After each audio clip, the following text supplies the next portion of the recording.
Dear students, welcome back. आज के lecture video में नेक्स्ट 15 क्वेश्चंस कवर करेंगे 136 से लेके 150 तक। तो स्टार्ट करते हैं। क्वेश्चन नंबर 136 में कुछ स्टेटमेंट दिए गए हैं और पूछा है कि इनमें करेक्ट स्टेटमेंट कौन सा है। यहाँ पर दिए गए सारे स्टेटमेंट करेक्ट है। आंसर होगा ऑप्शन ई। ये सारे स्टेटमेंट हैं कंक्रीट की पंपिंग के रिगार्डिंग है। काफी बार कंक्रीट का ट्रांसपोर्टेशन है वो पाइपलाइन के थ्रू पंप करके किया जाता है। ए में दिया है कि जो पाइपलाइन है पंपिंग के लिए उसका डायमीटर है वो 30 सेंटीमीटर से ज्यादा एक्सीड नहीं करना चाहिए। बी में दिया है कि जो कंक्रीट पंप कर रहे हैं उसकी स्लैब की वैल्यू 5 सेंटीमीटर से 8 सेंटीमीटर के बीच में होनी चाहिए। सी में दिया है कि वाटर सीमेंट रेशियो है पंप कर रहे हैं उस कंक्रीट का 0.5 to 0.65 के बीच में होना चाहिए और नंबर ऑफ बेंड्स है वो मिनिमम होने चाहिए। नेक्स्ट है क्वेश्चन 137। क्वेश्चन 137 में पूछा है कि सेग्रीगेशन को प्रिवेंट करने के लिए मैक्सिमम कितनी हाइट है जिससे कंक्रीट को हम प्लेस कर सकते हैं। जैसे कहीं भी कंक्रीट की प्लेसिंग कर रही है तो अगर उसको बहुत ज्यादा हाइट से गिराओगे वहां पर तो सेग्रीगेशन हो जाएगा, मतलब कोर्स एग्रीगेट्स, फाइन एग्रीगेट्स वगैरह सब सेपरेट होने लग जाएंगे, एक होमोजेनियस मिक्सचर नहीं रहेगा।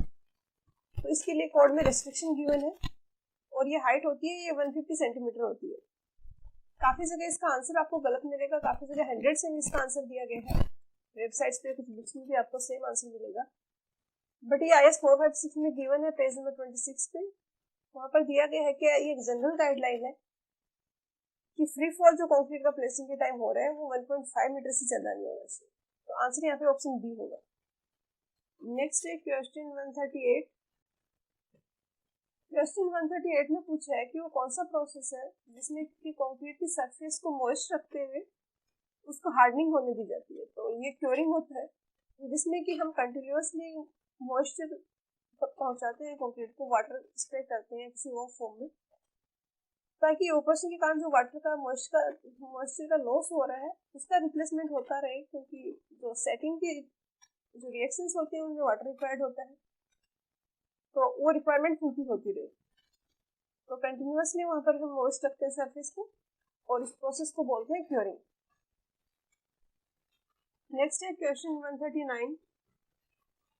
क्वेश्चन 139 में पूछा है कि क्योरिंग है इसके क्या क्या इफेक्ट होते हैं।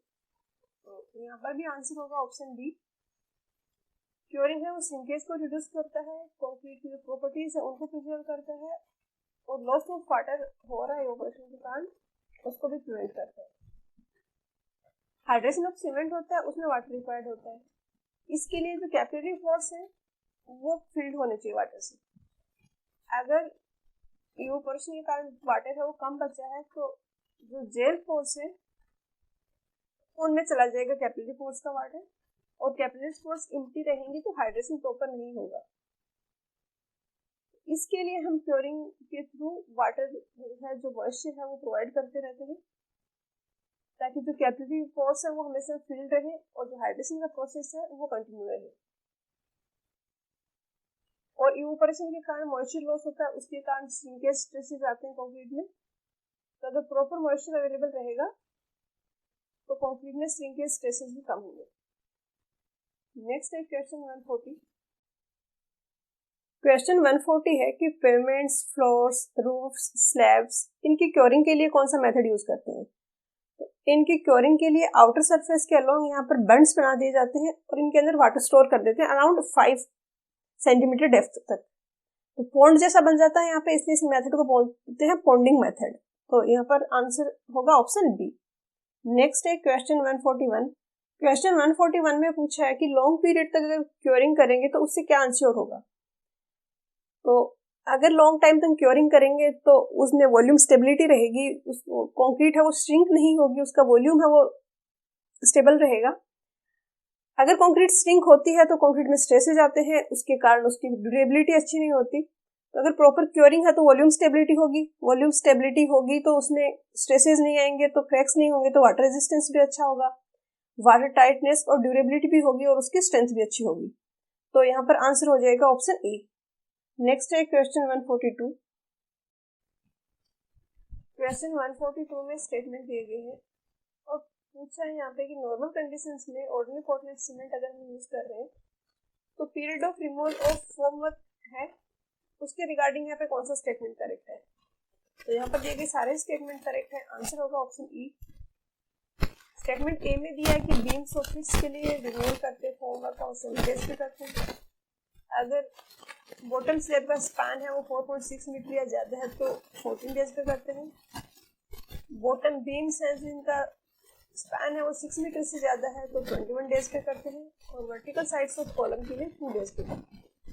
तो ऑप्शन ई हो गया यहाँ पर आंसर। नेक्स्ट है क्वेश्चन 143। क्वेश्चन 143 में पूछा है कि कंक्रीट को जब हम कॉम्पैक्ट कर रहे हैं और कॉम्पैक्शन के लिए मैकेनिकल वाइब्रेटर यूज कर रहे हैं तो स्लम्प पावर किससे एक्सीड नहीं करना चाहिए। तो 5 सेंटीमीटर होगा इसका आंसर, ऑप्शन डी। ये क्वेश्चन एसएससी जेईई में पूछा गया है 2009 में और 2018 में भी। इस टाइप के क्वेश्चंस में कुछ लॉजिक नहीं है, कुछ समझने का नहीं है, लेकिन अगर आपकी याद रखने की कैपेसिटी अच्छी है, आप याद रख सको तो इस टाइप के क्वेश्चंस बहुत बेनिफिशियल है आपके सिलेक्शन के लिए, क्योंकि कोई भी टाइम कंज्यूम नहीं होगा।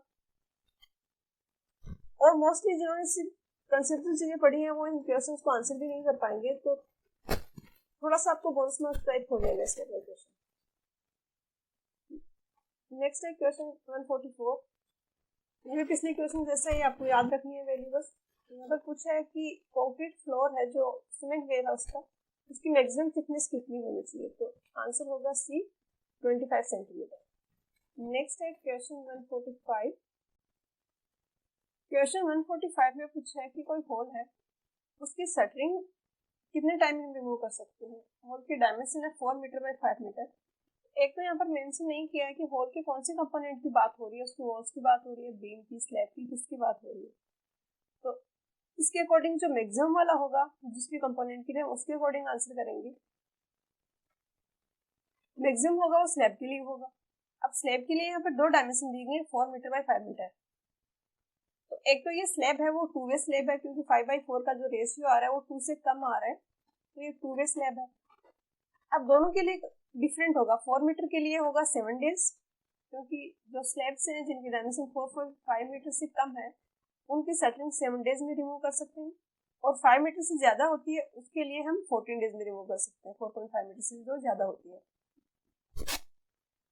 अब सेफर साइड में रहते हुए आंसर यहाँ पे 14 डेज होना चाहिए, क्योंकि अर्ली रिमूवल फॉर्मवर्क है वो एक इश्यू है। अर्ली रिमूव नहीं कर सकते हम शटरिंग की, लेट रिमूव कर सकते हैं सेफर साइड में रहते हुए। तो यहाँ पर आंसर है वो ऑप्शन बी होना चाहिए। और ये IS 456 में रेफरेंस भी मैंने यहाँ पर दिया है, ये पेज नंबर 25 भी दिया गया है। काफी जगह इसका आंसर आपको गलत मिलेगा 7 डेज, बट मेरे अकॉर्डिंग इसका आंसर है वो 14 डेज होना चाहिए, क्योंकि ऐसे 2-3 वैल्यूज आ रही है उसमें हम जो सबसे सेफ होता है वो फिर आंसर होता है। तो 14 डेज पे रिमूव कर दें तो 4 मीटर वाले स्पैन के लिए कोई इश्यू नहीं है, बट अगर हम 7 डेज पे रिमूव करते हैं तो 5 मीटर वाले का हम 7 डेज पे नहीं कर सकते, तो इसलिए 14 डेज है वो आंसर होगा। और ये टेबल भी मैंने यहाँ पर नेक्स्ट पेज पे शो की है। ये टेबल यहाँ पर दी गई है जिसमें ये मेंशन किया है कि 4.5 मीटर तक 7 डेज होता है और 4.5 मीटर से ज्यादा स्पैन है तो 14 डेज होगा। क्वेश्चन 146 में स्टेटमेंट दिए गए हैं और करेक्ट स्टेटमेंट को पिक करना है। स्टेटमेंट ए में दिया है कि जब हम मिक्सर को चार्ज करते हैं तो कोई भी लॉस ऑफ सीमेंट उसमें नहीं होना चाहिए। मिक्सर होता है जिसको चार्ज करते हैं, मतलब उसमें हम फिल करते हैं fine aggregates, course aggregates, water, cement सब कुछ, और फिर मिक्स किया जाता है। बी में दिया है कि एटलीस्ट 1 मिनट के लिए हम उसको मिक्सर को चलाएंगे, मिक्स करेंगे सीमेंट को। सी में दिया है कि 10% ऑफ वाटर हम उसमें डालेंगे ड्राई मटेरियल डालने से पहले। ऐसे कोई स्ट्रिक्ट गाइडलाइंस नहीं है कि 10 सेंटीमीटर पहले डालना है, 20 में डालना है, 10 सेंटीमीटर भी लास्ट में डालना है, बट कुछ अमाउंट हम पहले डालते हैं, फिर एग्रीगेट्स वगैरह डालते हैं, बाकी अमाउंट ऑफ वाटर डालते हैं, और फिर कुछ अमाउंट ऑफ वाटर और डालते हैं। तो ये फिक्स नहीं है कि 10% ही होगा, बुक्स के अकॉर्डिंग आपको डिफरेंट भी मिल सकता है, बट इसलिए हम 10% वाले को गलत भी नहीं कह सकते। तो आंसर ऑप्शन ई होगा, सारे स्टेटमेंट करेक्ट है। नेक्स्ट है क्वेश्चन 147। क्वेश्चन 147 में पूछा है कि एक कंक्रीट मिक्सचर है जिसकी कैपेसिटी 150 लीटर है, उसका बैच टाइम है जो एक बैच को मिक्स करने का टाइम वो लेता है वो 3 मिनट है, और इफेक्टिव वर्किंग टाइम 7 आवर्स है। तो कितना आउटपुट कंक्रीट मिक्सर का होगा। तो वैसे तो सिंपल है, 3 मिनट एक बैच का लेता है, 7 आवर्स में मिनट हो गए, 7 × 60 डिवाइडेड बाई 3, इतने बैचेज हो जाएंगे और इसको 150 से मल्टीप्लाई कर देंगे। बट ये वैल्यू किसी भी ऑप्शन में नहीं दी गई है, ऑप्शन में जो आंसर में दी गई है ये इससे कम वैल्यूज है। इसको अगर आप सोल्व करोगे तो आएगा 21,000। तो ये तो कहीं पर नहीं है, तो इसका मतलब यहाँ पे इसने एक फैक्टर को और कंसिडर किया है कि मिक्सचर है, इसकी कुछ एफिशिएंसी ली है, बीच में कुछ टाइम वेस्ट हो जाता है, उसके कारण उसकी एफिशिएंसी वो कुछ कम हो जाती है, वो यहाँ पर नहीं दी गई है। तो या तो 21,000 यहाँ पर ऑप्शन में गिवन होना चाहिए जो कि आंसर होगा, अदरवाइज फिर एफिशिएंसी दी गई होनी चाहिए, क्योंकि एफिशिएंसी ये वेरी करती है मिक्सचर टू मिक्सचर। तो ये अगर पता नहीं है तो फिर हम ये नहीं कैलकुलेट कर सकते। काफी जगह इसका आंसर कुछ भी आपको मिलेगा इन ऑप्शंस में से, बट एफिशिएंसी अपने अकॉर्डिंग कुछ भी अज्यूम कर सकता है कोई, और उसके अकॉर्डिंग फिर आंसर वेरी करेगा। तो सही नहीं है क्वेश्चन, ये डेटा है वो इनकम्प्लीट है। 148 है वो कंक्रीट स्ट्रक्चर में जॉइंट्स होते हैं उनके रिगार्डिंग है। काफी बार कोई बहुत बड़ा स्ट्रक्चर है, जैसे कि कंक्रीट को लाइनिंग कर रहे हैं किसी कैनाल में, तो वहां पे एक जगह हमने end of the day work को स्टॉप करना है और नेक्स्ट डे हम कंटिन्यू करते हैं, तो यहाँ पर जॉइंट आ जाते हैं। तो इनके रिगार्डिंग कुछ गाइडलाइंस होती है जिनको फॉलो करना होता है। या कभी कभी बहुत बड़ा स्ट्रक्चर है तो ऐसे भी इसमें विलिंगली भी जॉइंट दिए जाते हैं ताकि जो स्ट्रेसेस वगैरह हैं उनको प्रिवेंट कर सके, उनके कारण क्रैक्स वगैरह आ रहे हैं उनको प्रिवेंट कर सके। तो ए में दिया है कि टेंसाइल स्ट्रेसेस हैं वो डेवलप होंगे इवेपोरेशन ऑफ वाटर के कारण। जैसे कंक्रीट है, यहाँ पे इवेपोरेशन के कारण वाटर का लॉस हो रहा है, उसके कारण वॉल्यूम स्टेबिलिटी नहीं रहेगी, श्रिंक होना चाहिए कंक्रीट, और उसके कारण वहां पर टेंसाइल स्ट्रेसेस आएंगे। बी में दिया है कि ये इसलिए प्रोवाइड करते हैं कि डायमेंशंस में चेंजेस ना हो। सी में दिया है कि क्रैकिंग हो रही है उसको मिनिमाइज करने के लिए। तो सारे स्टेटमेंट करेक्ट हैं, ऑप्शन डी होगा आंसर। क्वेश्चन 148 है, ये कंक्रीट में जो जॉइंट्स प्रोवाइड किए जाते हैं उसके रिगार्डिंग है। जो इवेपोरेशन के कारण कंक्रीट में लॉसेज होते हैं और इसके कारण वॉल्यूम स्टेबिलिटी नहीं रहती, जैसे जैसे वाटर इवेपोरेट हो रहा है, वाटर का लॉस हो रहा है, कंक्रीट है वो श्रिंक होना चाहिए, और इस श्रिंकेज के कारण वहां पर स्ट्रेसेज आते हैं, क्रैक्स आते हैं। तो इनको मिनिमाइज करने के लिए जॉइंट्स प्रोवाइड किए जाते हैं ताकि छोटा स्ट्रक्चर होगा तो श्रिंकेज कम होंगे, स्ट्रेसेज कम आएंगे। ए में दिया है कि टेंसाइल स्ट्रेसेज है उनको रिड्यूस करने के लिए हम ये करते हैं, जॉइंट्स प्रोवाइड करते हैं। बी में दिया है कि डायमेंशन से उनमें चेंजेस हो रहे हैं उनको मिनिमाइज करने के लिए करते हैं। सी में दिया है कि क्रैकिंग हो रही है उसको मिनिमाइज करने के लिए करते हैं। तो सारे स्टेटमेंट करेक्ट है, आंसर यहाँ पर हो जाएगा ऑप्शन डी।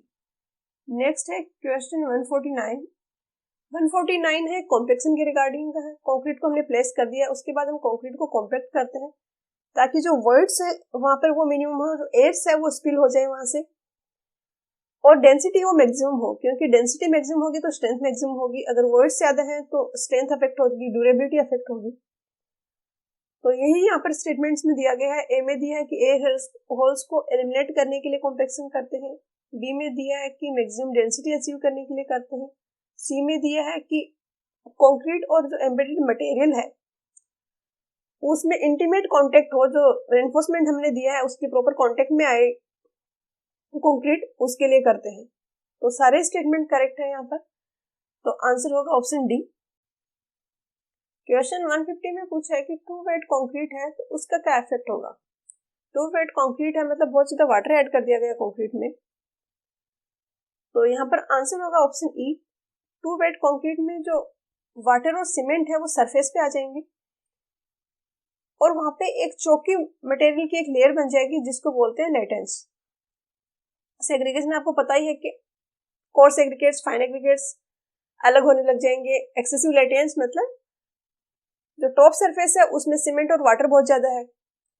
इससे प्रॉब्लम यह होती है कि जो नेक्स्ट लेयर रखते हैं कंक्रीट की उसके साथ प्रॉपर बॉन्ड नहीं हो पाती और प्लेन ऑफ वीकनेस बन जाता है। तो और उसकी डेंसिटी भी ऑब्वियसली कम होगी अगर वाटर बहुत ज्यादा ऐड किया तो, और वीकनेस होगी कंक्रीट में। तो सारे ही करेक्ट है यहाँ पर दिए गए ऑप्शंस, तो ऑप्शन ई हो जाएगा आंसर। आज के लेक्चर वीडियो में इतना ही, मिलते हैं नेक्स्ट वीडियो में। पढ़ाई करते रहिए, all the very best. Thank you.